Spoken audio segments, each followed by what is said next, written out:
Hey, welcome back to the Sleepy Historian.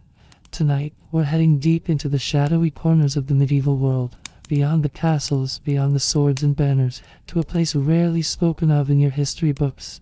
A world of whispered spells, mysterious herbs, and desires so potent they were feared, banned, and yet constantly sought after.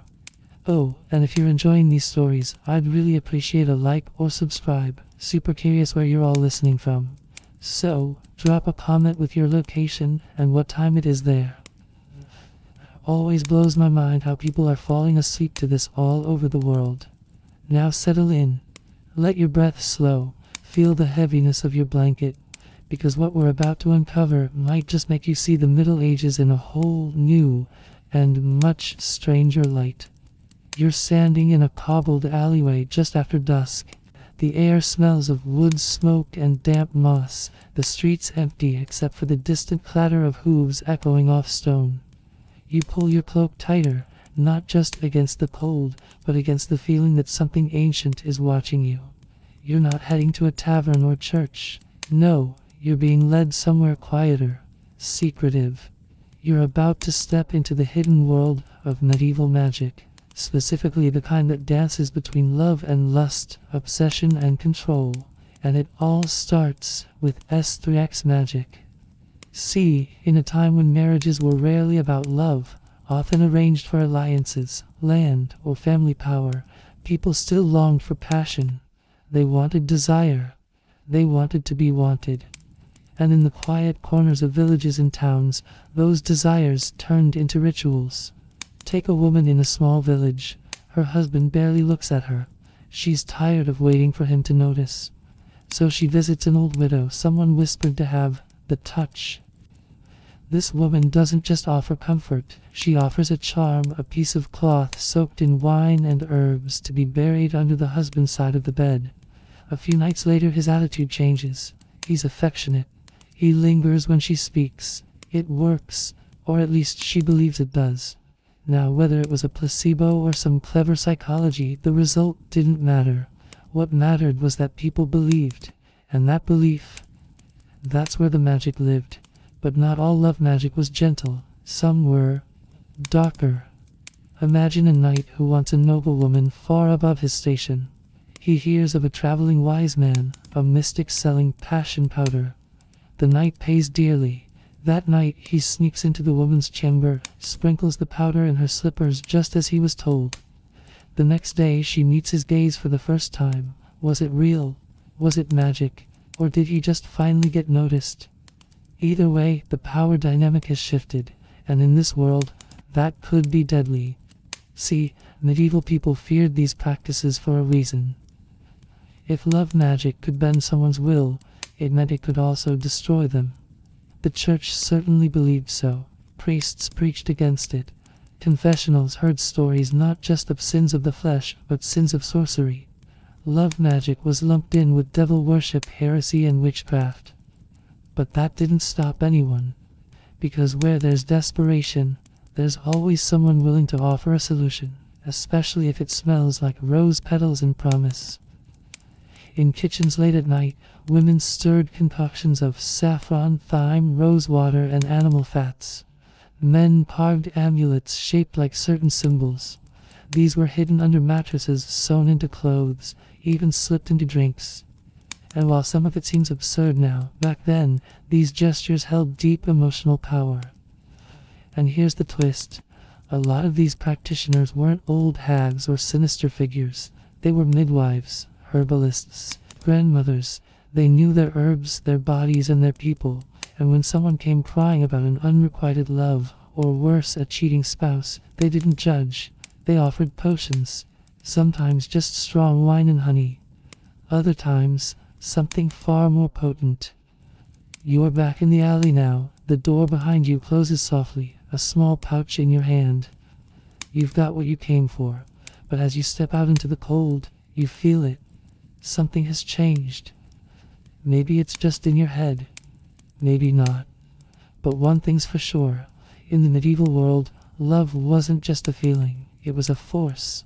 One powerful enough to enchant or destroy. In the next stretch of this journey, we'll uncover the ingredients behind these forbidden potions, and how far some were willing to go to make someone theirs. You're walking now through the bustle of a medieval market. Stone buildings rising like crooked teeth around a square filled with shouting vendors, the air thick with the smells of fish, smoke, and something more. Herbal, not rosemary or thyme for stew, but pungent things. Muskroot, belladonna, mandrake. Plants with reputations. Plants that could whisper, seduce, even kill, depending on how they were prepared. Because the heart of medieval love magic wasn't in wands or incantations. It was in ingredients, rare, risky, and sometimes revolting. Let's start with mandrake root. This plant held such eerie allure, it was said to scream when pulled from the ground. People believed its human-like shape gave it power over human passions. In love spells, a bit of powdered mandrake might be slipped into a lover's food or tucked beneath a pillow to inspire lust. But too much could cause hallucinations, even death. A gamble many were willing to take. Then there was musk, scraped from the glands of animals like deer or civet cats. Its smell, earthy, almost animal, was believed to inflame desire. Even today, perfumes chase that same effect, though most don't realize they're borrowing from ancient potions designed to blur the line between affection and obsession. Not all ingredients were exotic. Some were disturbingly familiar. Hair and fingernails, for example.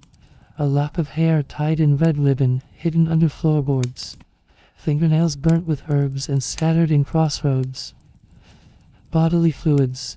Menstrual blood slipped into wine. Saliva collected from a kiss, added to stews. In many love spells, these served as binding agents. Symbolic, yes, but also literal, attempts to tie two people together in body and spirit. Let's say a young woman wants to keep her lover faithful. She visits a local healer, a midwife known for moon tinctures. The healer gives her a blend, ground pearl, rose water, and a drop of the girl's own blood. She's told to add it to her lover's wine on the next full moon. When he drinks it, he smiles at her differently. Sleeps deeper. Dreams longer. She believes it worked. Or consider a widower, heartbroken and alone, who buries a love charm wrapped in red thread beneath a newlywed couple's doorstep, hoping to transfer their passion to himself. It doesn't work, of course, but the bride begins to have nightmares. The groom grows distant, superstition feeds suspicion, and soon the charm is blamed, the widower vanishes. It's important to understand, these weren't fringe behaviors. This wasn't just witches in the woods.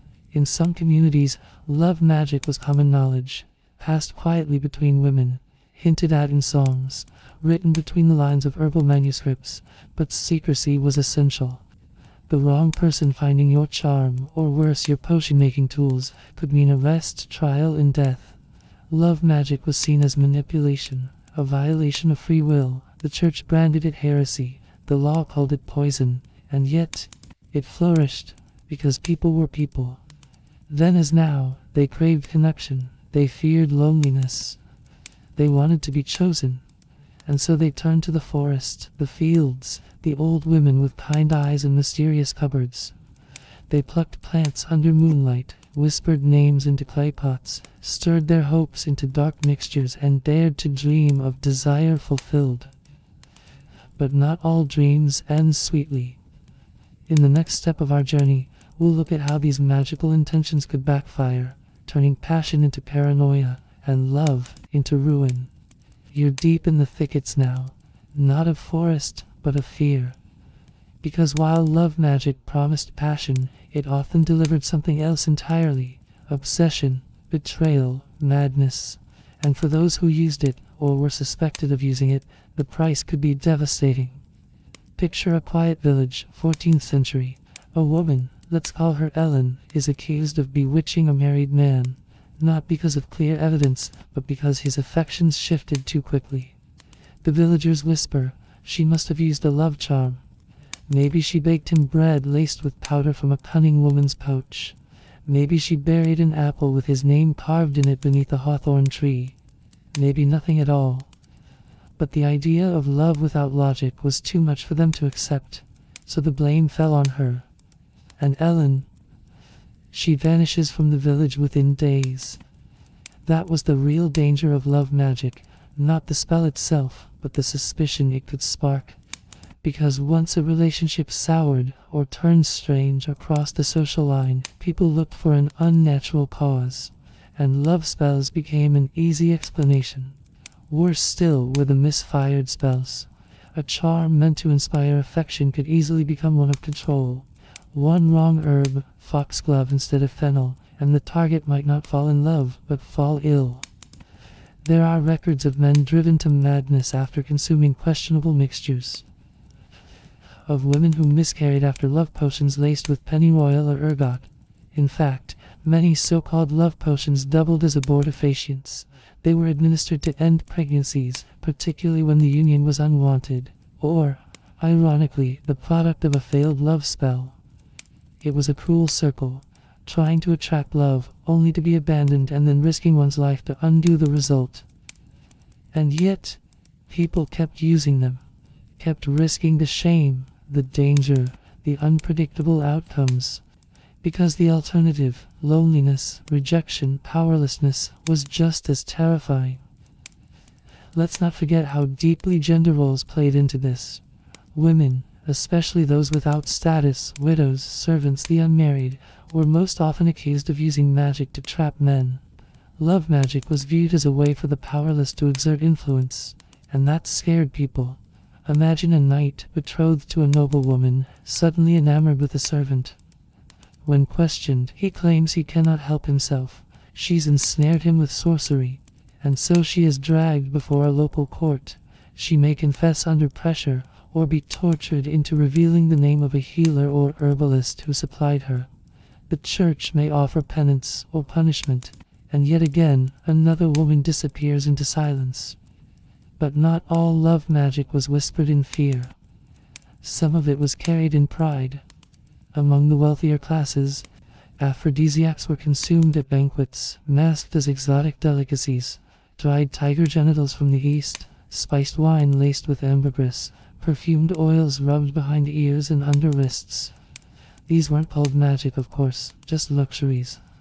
But they served the same purpose: to kindle desire, to sway affections, to bend another's will toward yours. It's the same story, dressed in silk instead of sackcloth. So far, we've wandered from moonlit forests to whispered rumors, from herb gardens to courtrooms. But what about the keepers of these secrets? The ones who made the potions, taught the rituals, wrote the spells. In the next part of our journey, we'll meet the cunning folk, the midwives, the herbalists, and the witches. Those who lived in shadow and traded in the most forbidden knowledge of all.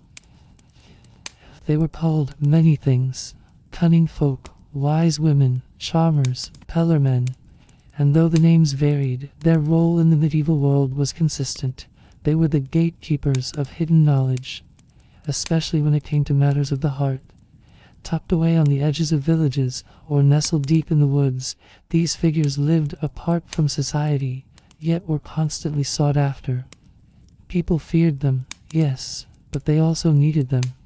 Because when love turned sour, when passion faded, or when someone longed for what they could not have, it was to these secret practitioners they turned. Let's say a merchant's daughter had fallen for a stable boy. Her family refused the match. Of course it would shame them.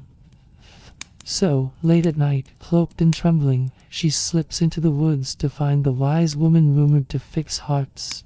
In exchange for a few coins, or perhaps a lock of hair, a silver ring, or just a whispered promise, the woman offers a charm. A sachet of dried herbs tied with red string, to be hidden under the boy's pillow. But this wasn't mere superstition. Many of the remedies had psychological effects. Some were based on real pharmacological reactions. Herbs like damiana and mandrake were natural stimulants. Valerian and lavender soothed nerves. Honey mixed with cinnamon or anise could enhance mood, making the recipient more suggestible. And of course, belief was powerful. If someone believed they were under a love spell, they might begin to feel those emotions, or at least question their own judgment. The power of suggestion, laced with the fear of magic, did the rest. But with great power came great suspicion. Church authorities and inquisitors viewed these folk with growing alarm. Healing, that was one thing. But manipulating hearts and bodies, that was playing God. And it wasn't just the church. Jealous rivals, bitter spouses, or rejected lovers could easily accuse someone of using sorcery to seduce or control. Sometimes all it took was a love letter found too soon, or a necklace scented with rosemary and yarrow. A simple gift could be called a hex, a potion could be called poison, a charm could be your undoing. Many of these wise women knew the risks. That's why they worked in secret, burning their notes, passing recipes by word of mouth. Their knowledge was ancient, passed down through grandmothers, healers, and midwives. But it lived in the shadows. In some places, entire communities depended on them, even as they denounced them. A nobleman might visit a cunning man for a fertility charm, and then later campaign for stricter laws on magic. A midwife might deliver a noble's child with herbal tonics, and later be questioned for witchcraft when rumors of an affair circulated.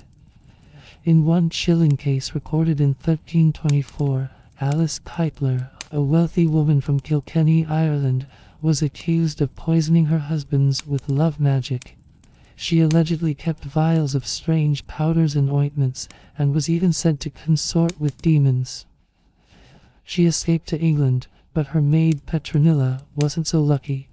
Petronilla was tortured until she confessed to everything, flying on broomsticks, conjuring spirits, seducing men with charms, and was burned at the stake.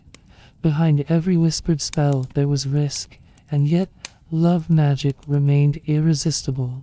Why? Because love itself defied logic. It made people irrational, desperate, reckless, and when ordinary means failed, when a gift wasn't enough, or a smile went unnoticed, people reached for the unnatural. But magic didn't just meddle in hearts, it left scars. In the next chapter we'll explore what happened when love potions turned fatal, when charms failed, and when desire turned to death, because in medieval Europe, the line between passion and peril was razor thin. A nobleman collapses during a feast, his face flushed, his breathing shallow.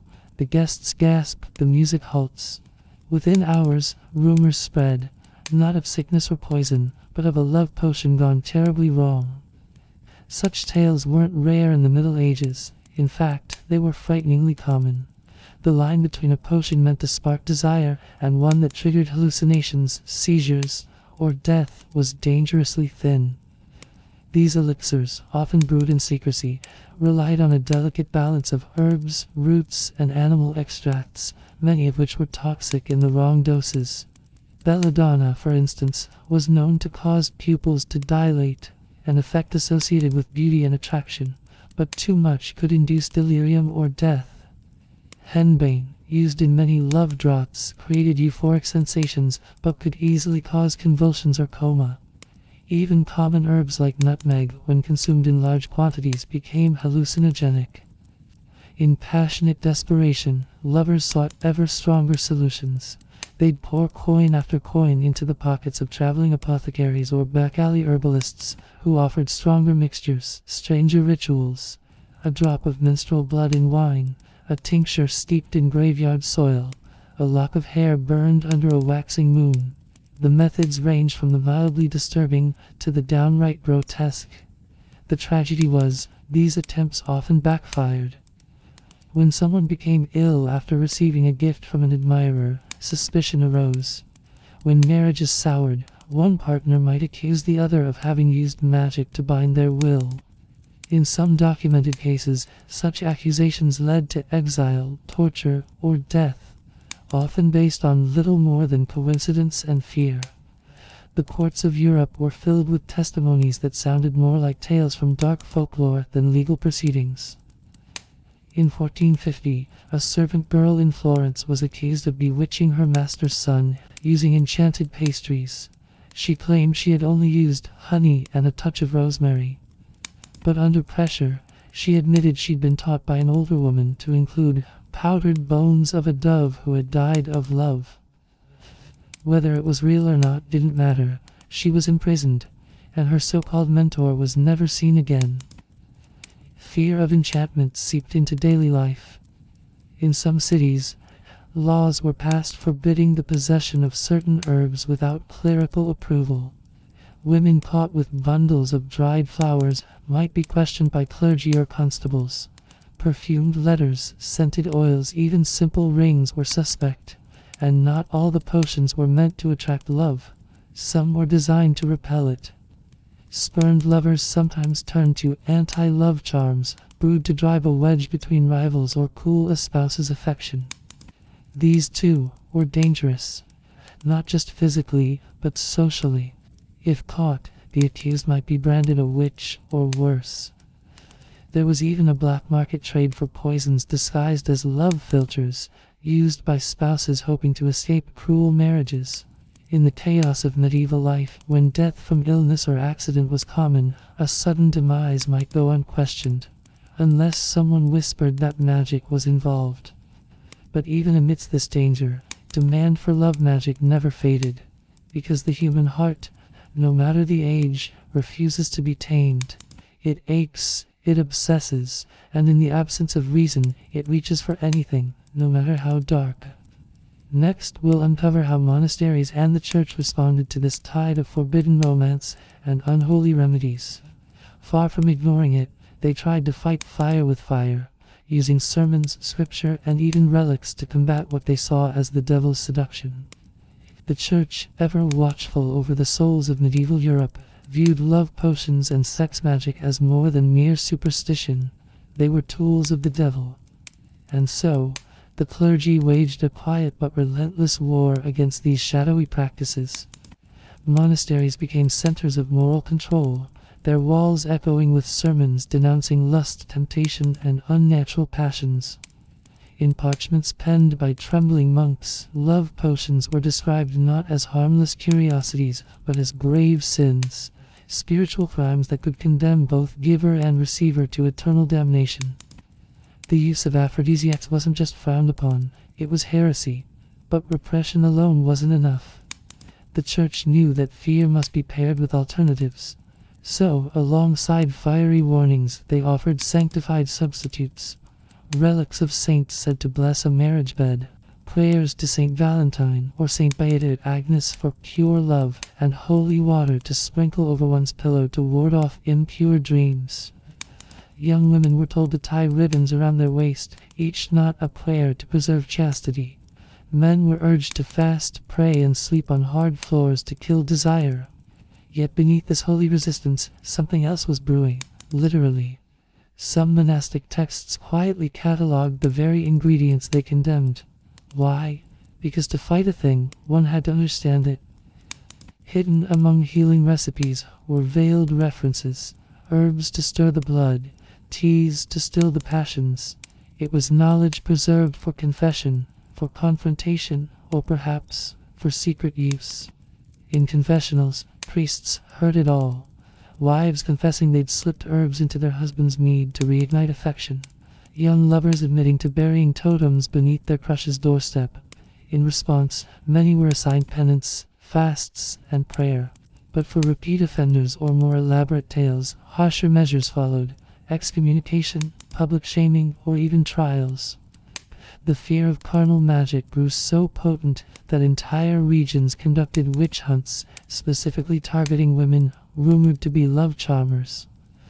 In 14th century Germany, a woman named Greta was tortured for weeks after her neighbor accused her of using a devil's root to seduce her husband. Her only defense? That she had given him rose water and kind words. It didn't save her. Monks wrote treatises describing how the devil entered the home through perfumes and ointments. They warned against mirrors, which they believed could trap lustful spirits, and combs scented with musk or clove, considered bait for demonic possession. The church even debated whether couples whose love began through a potion could receive the sacrament of marriage. Some said such unions were built on lies, and therefore cursed. Despite this crackdown, demand for forbidden charms thrived. Driven underground, traded in whispers, passed from hand to hand in alleys and back rooms. The more the church denounced desire, the more potent it seemed to become. People still craved connection, passion, and escape from their rigid roles. And if a holy relic failed, a charm from the village wise woman might still do the trick. But what of these wise women, often midwives, herbalists, or lonely widows, who knew too much about bodies and plants? They stood on a knife's edge between healer and heretic. In the next part of our journey, we'll step inside their shadowed cottages, where dried herbs hung like trophies from the rafters, and secrets passed through generations. Secrets that could mean love, power, or death. Inside the smoky gloom of a hedge witch's cottage, time seemed to bend. Bundles of rosemary and yarrow dangled from the rafters, their oils thick in the air, mingling with the scent of beeswax and boiling nettle. The floor creaked beneath worn shoes, and the flicker of firelight cast dancing shadows on shelves crammed with jars, each labeled in a shaky hand: Wolf's Bane, Mandrake, Henbane, Mugwort. This was where true folk magic lived, beyond the watchful eye of the church, beyond the reach of noble law. These women, called wise women, cunning folk, or more cruelly witches, were not charlatans. They were the secret keepers of rural villages, called upon when nothing else worked, when love soured or passion dimmed. And when it came to matters of the heart, their knowledge could be as feared as it was sought after. They brewed with precision. A pinch too much dittany could make a man feverish with desire, but one drop more and he might never wake. Love charms often included strange components: ground staghorn for virility, powdered pearl for female beauty, or menstrual blood mixed into wine for binding affection. Some used the heart of a dove, crushed and stirred into broth, while others whispered incantations over hot stones placed under a bed. In one chilling example recorded in a 15th century French village, a young woman was advised to sew bat wings into her lover's pillow. She claimed he became obsessed overnight, whether through suggestion, coincidence, or some darker force. Who could say? But when he grew ill months later, she was blamed and driven from the town. Not all of these love spells were consensual. In many cases, desperate souls sought control rather than romance. Women trapped in arranged marriages hoped to divert their husband's attention. Lonely peasants fell for nobles far beyond their reach and begged for enchantments. The line between love and manipulation blurred, and these concoctions became weapons of longing. Cunning women rarely operated alone. They trained apprentices, usually younger girls, passing down recipes wrapped in folklore. If you feed him bread you baked at midnight while chanting his name, one old rhyme went, he'll dream of you for 9 nights, and wake in love.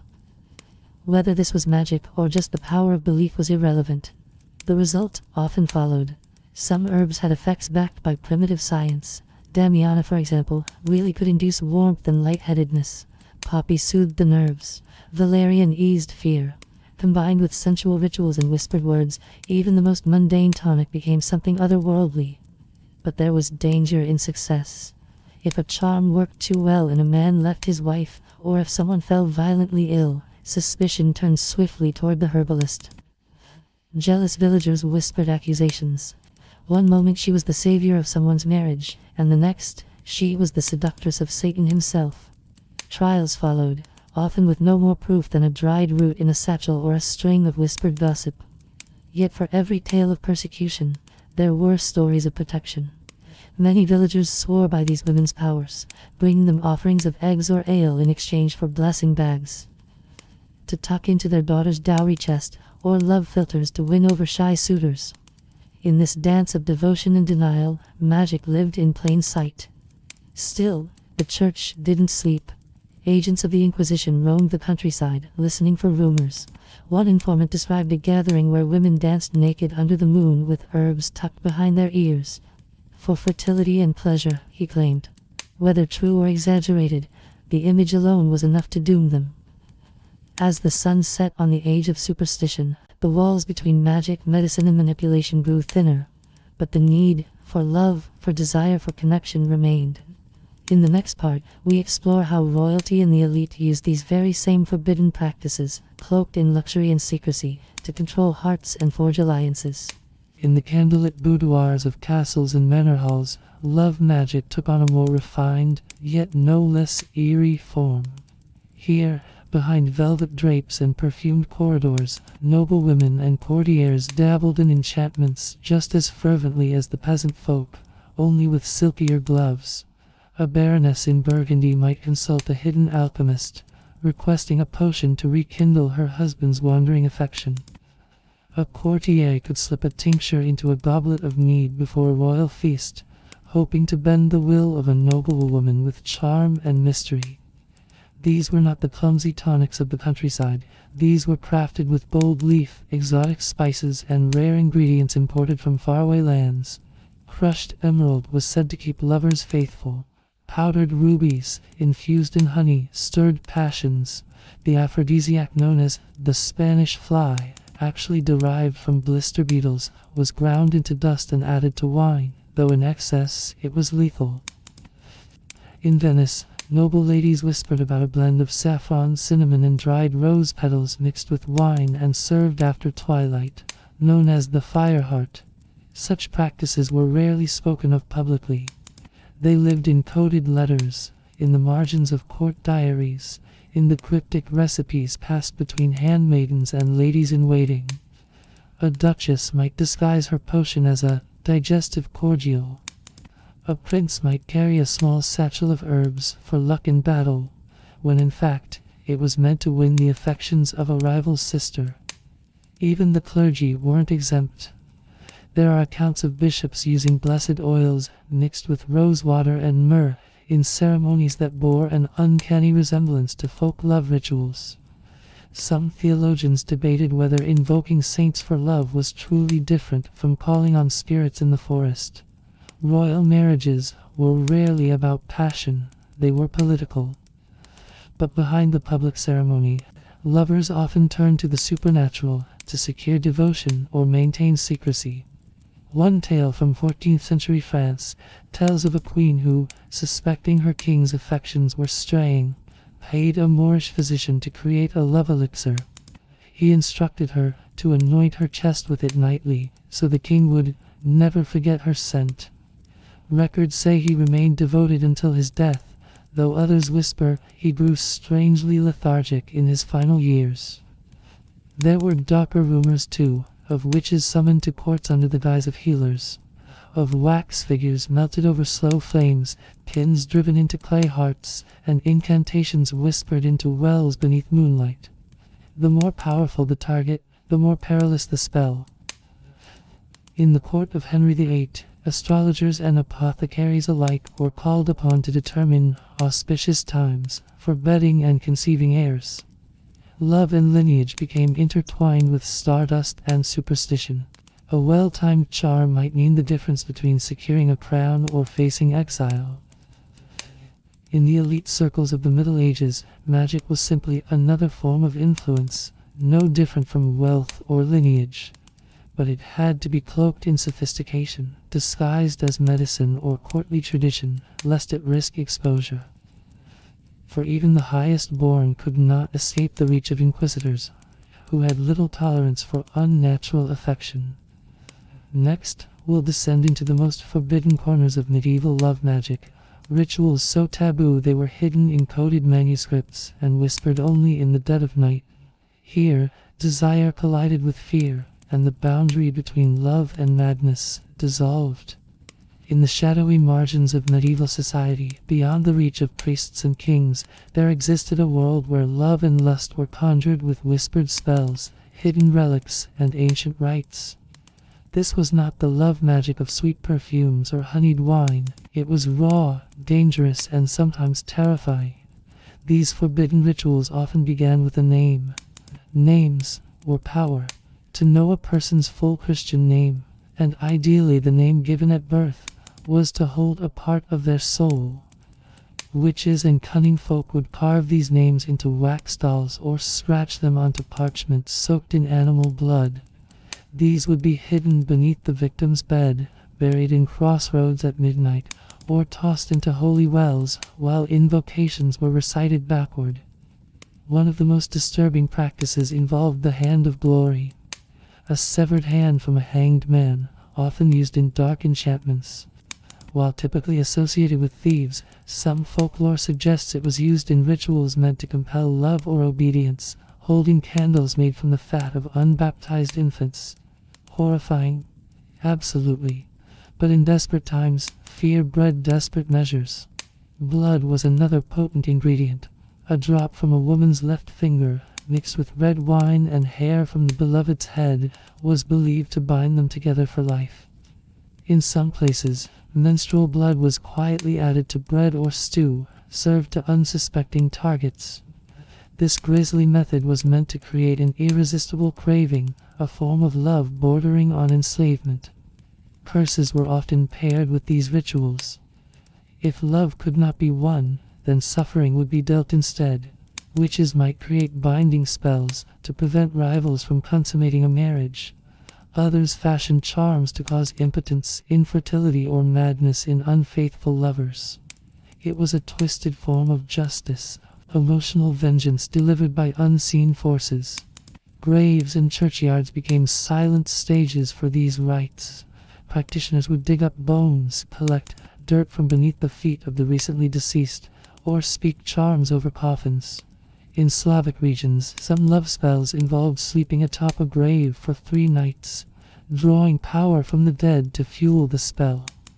These rites weren't simply superstition, they reflected a worldview where spirits were active, watching, and deeply involved in mortal affairs.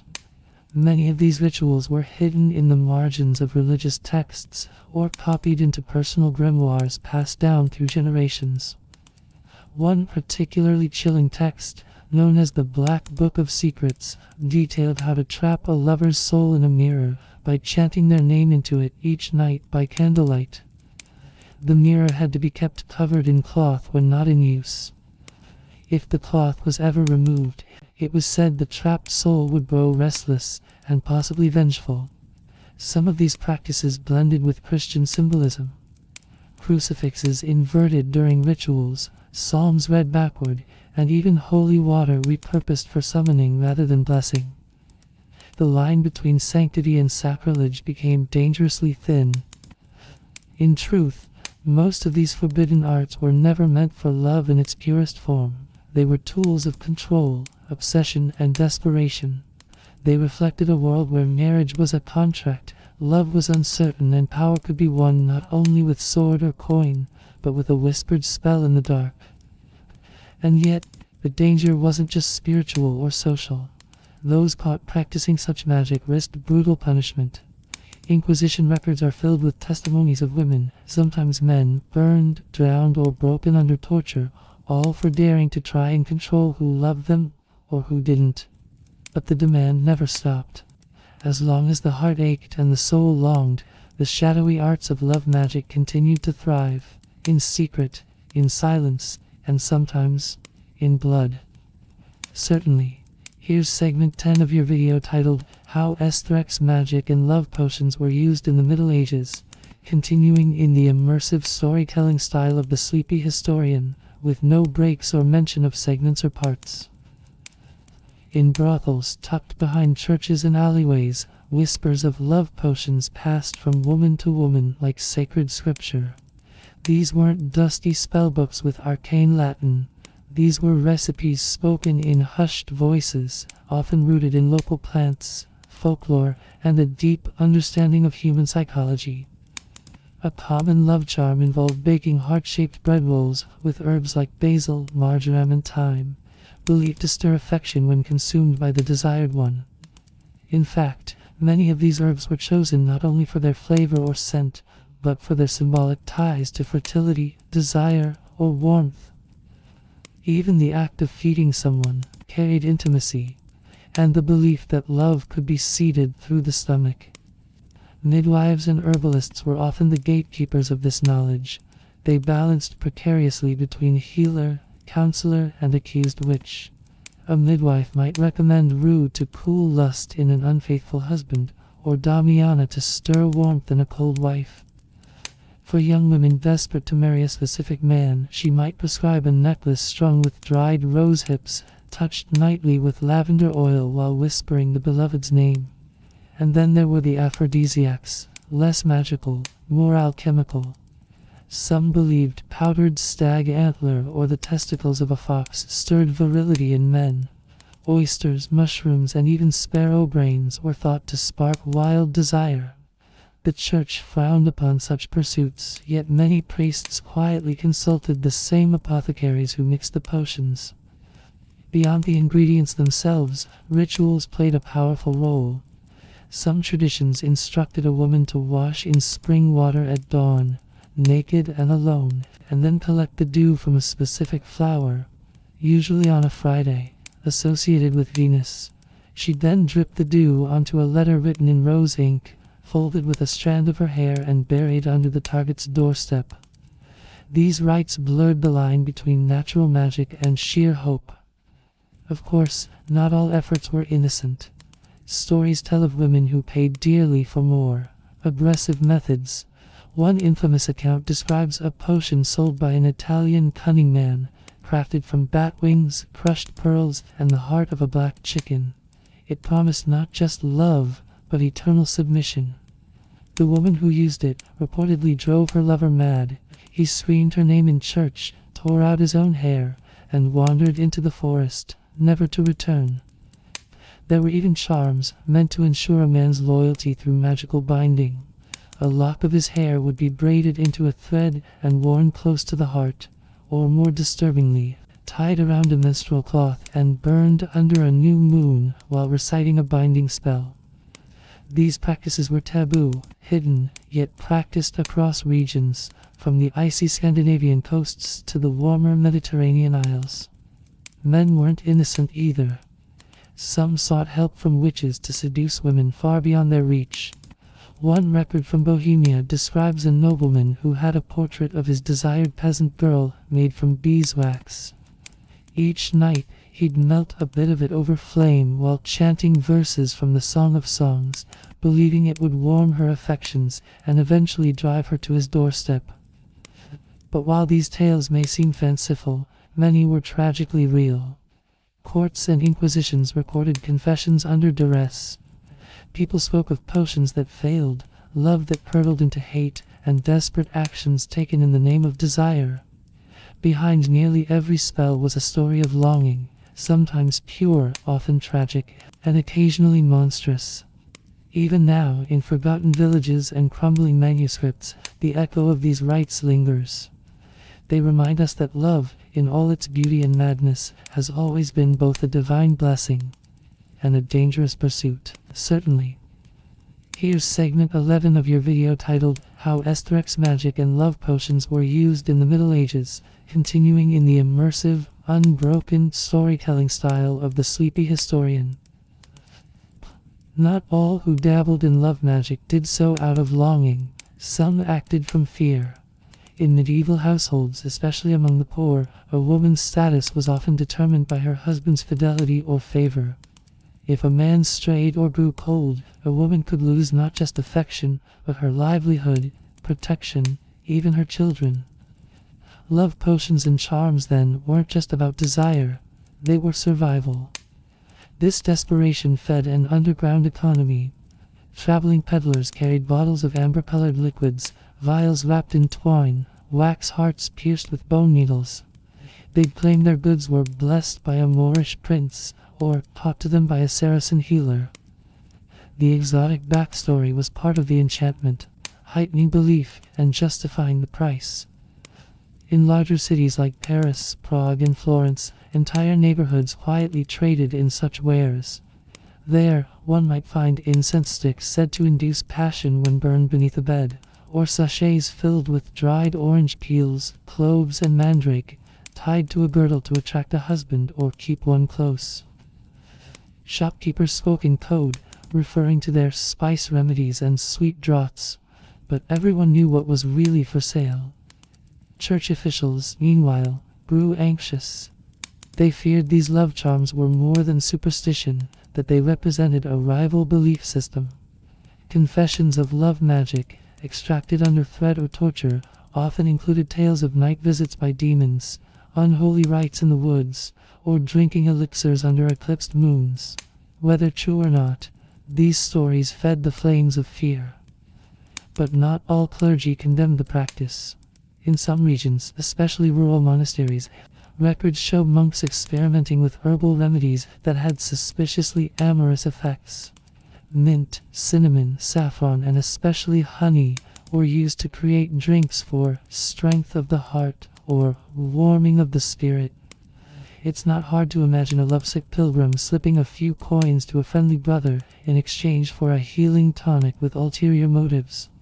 And yet beneath all the fear and ritual, there was something deeply human at play. People turned to love magic not out of evil, but out of longing. A widow left penniless, a young man whose love was forbidden, a merchant's wife ignored and aging.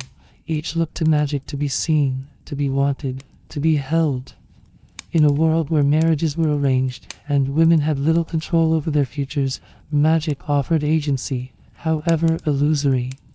Stories survive of love spells gone heartbreakingly wrong. One tale speaks of a peasant girl who gave her lover a charm made of wormwood and apple seeds.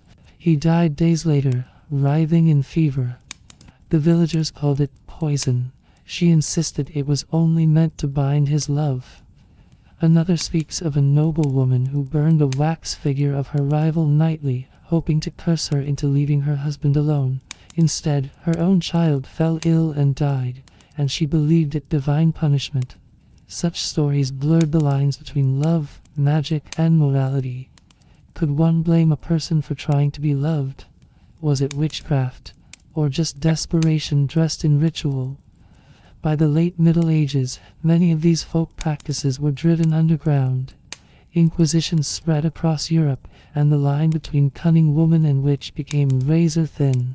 Still, the practices endured. They slipped into lullabies, whispered into wedding blessings, and written on scraps of parchment hidden beneath beds. The heart, after all, doesn't care for dogma or doctrine.